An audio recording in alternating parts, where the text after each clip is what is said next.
My name is Molly Jane Cobb, and when I was a little lass growing up in Musselburgh, Scotland, I believed that life was about falling in love. That perspective changed when I was 8 years old. Upon moving to Canada, suddenly life was about success. On the way to my first tennis lesson, I asked my mum this burning question: "Mummy, what should I be when I grow up?" My mum looked thoughtful. "Well, Molly, you like art, and you also like to boss your brother around a lot. I think you should be a film director." Her statement still proves true. I still have a burning passion to make movies, and I still love telling my brother what to do, how to eat, how to dress, and exactly how to behave. My perspective changed later on, however. After a period of suffering, I realized that life, for me, was about following Jesus. Being a Christian, I deeply value my relationship with God, as I have found that to be an everlasting and treasured foundation to my life's journey. With that, I feel motivated and driven to pursue my dreams and passions. Even so, my outlook on life changes rapidly. As long as my angsty, fiery frontal lobe keeps developing, I'm sure it will continue to do so. Today, I want to offer you some testimonies, the lessons I have learned. I have faced challenges, some so difficult, I wasn't certain if I could get back up on my feet again. Literally, but more about my solo hike in Temagami later. When I was in grade 9, I was bitter. I believed that life was about waiting. Life was going to come to me, and I will claim the rewards that it owes me. But before I knew it, life smacked me in the face, hard and fast. I met a challenge that I was unprepared for, and for the first time in my life, I met pure, relentless failure. In grade 9, I struggled with identity crisis, temper management, and wrestling with my youth. On top of that, I was starting my very own rap career. I had been listening to Eminem for months, and it had sparked an idea. I was destined to be a rapper too. I called myself Lamb, out of irony. I find that many rappers, particularly Eminem, have suffered, and it's reflected in their music. I couldn't relate, so I settled with my favorite animal, lamb. I wrote my own fiery lines and signed up to be an act in Applebee's Got Talent 2016. My debut, the night of the show, however, wasn't as glorious as I had expected. As soon as I got up on stage, I froze. I was choked up. Not a single word escaped my lips. It was like 8 Mile, but worse, because it wasn't a movie. Ashamed, I exited the dining hall, embarrassed and devastated that my short-lived rap career was over. I went home, crying and sobbing. Although no one ridiculed me for failure, and in fact, the Applebee community truly supported me through this, I was furious with myself. But I learned 2 things that night. 1, that was the end of my rap career. And 2, there is an art in overcoming failure. When we attempt to overcome failure in life, we try to take shortcuts. Failure in life, whether it be a rejection or a bad test or the wrong thing said at the wrong time, it leaves a wound. It is hard for us to deal with these wounds. We try to bury and push the negative thoughts, grief, and worry down in an attempt to lighten the load on our hearts. We say to ourselves, no, I don't want to think about that. We try to avoid what I call soul pain. See, soul pain is very different to physical pain. If you were to peel back flesh and bone and examine the very soul of a human being, you will find it in everyone. It's a mark we all have. It could have been something a family member said long ago, which still lingers and gnaws at us to this day. It could be losing a job, It could have been a heartbreak. And every time we fail in life, it aligns with our deepest values and insecurities, and it aches right in the soul. But here's the beauty of soul pain. It's a catalyst for us to transform. You can't force healing in life. You can't suddenly transform. That takes time. It took me 6 months to get over my grade 9 blues, as I call them. When I think about Applebee's Got Talent that night, the pain is still there, but my perspective has flipped. Every time I think of that night, I thank God. Seriously. What I gained that night was wisdom. The second thing I learned was how to get back up after failure. So, I have gone through many changes in my high school career, but there is another constant I should mention. I'm the shortest in my year and always have been and probably always will be. It's all part of the Scottish experience, ladies and gentlemen. But my height has never really been an issue. Sure, it has been the punchline of many jokes. My friends sometimes utilize me as an armrest, but other than that, I've had no problems with my height. But during my SOL trip in Winter Temagami this year, it became the bane of my existence. As part of our course, the senior outdoor leaders were expected to complete a bushwhack hike through back country. We are given snowshoes, a map, a compass, and a bounty of experience and training from Mr. Stamper. The goal is simple: get from point A to point B. This year, however, we had an odd number of SOLs, so there was a solo hike option. I, always quick to act, declared that I would do it. It is something I have always wanted to try at Applebee. My dad, who came up with us, offered to go with me.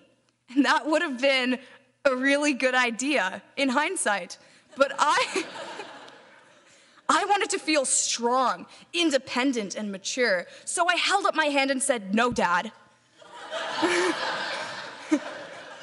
I am perfectly capable of doing this on my own. I wasn't. I really wasn't. But when I was dropped off at my starting point, a promising rainbow lit up the sunny sky.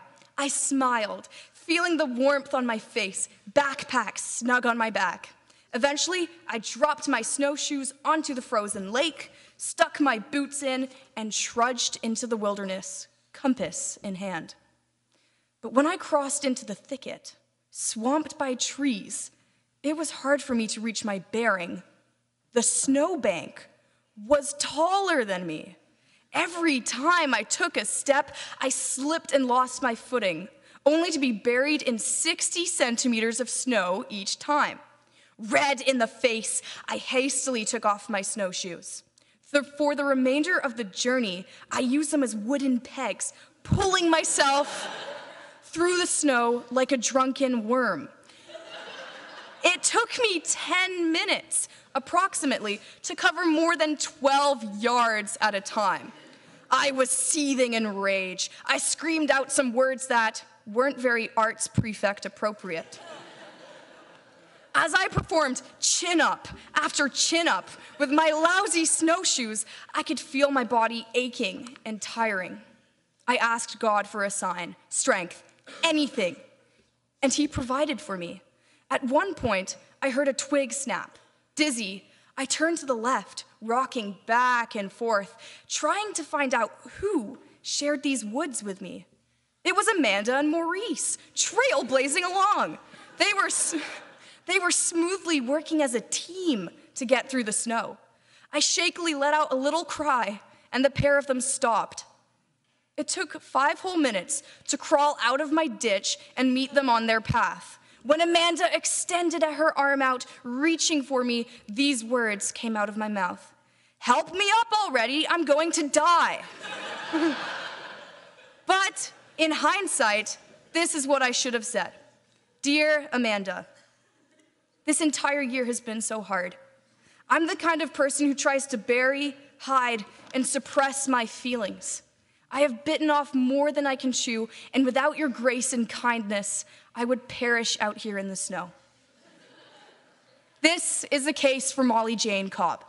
If I can't work hard and do everything myself, I feel inadequate. I really do. We were just talking about soul pain, right? The all-time wound in my life is inadequacy. I have an underlying fear of never being good enough. But let me tell you this. When I looked into Amanda's eyes, I felt that soul pain give way. When she held my hand and pulled me out of the snow, I felt that pain heal. Who knew that a simple smile could take the weight of the whole world off your shoulders? That brokenness was replaced with the love that a friend had for me. Yes, life is about getting from point A to point B, but if you plan on doing so without the helps of friends and family, you will end up like me, buried and crying in the snow. But life doesn't have to be that way. With that being said, in my own life, there's so many people who want me to succeed, like my parents. I owe so much to you. You have sacrificed everything for me so that I may have the best shot at getting on a director's chair. And I must thank my brother Jack. You know, I used to think my artistic abilities were the greatest gift from God I could have ever been born with, but I'm wrong. It was you, and it always will be you. I'm aware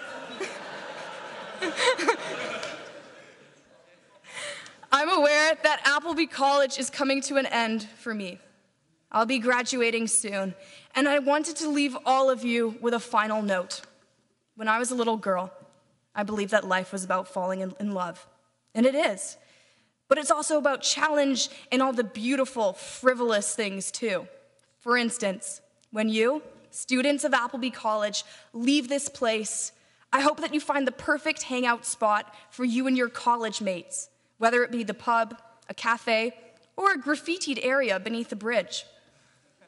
I hope you find your dream job and that you nail your shiny college diploma to the wall.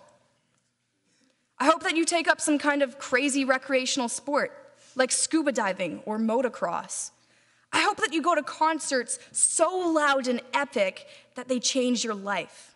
And I hope you save up enough air miles to make it to that dream destination, the place that is destined to become your favorite spot in the whole world. I personally have always wanted to visit Hamilton. And I hope you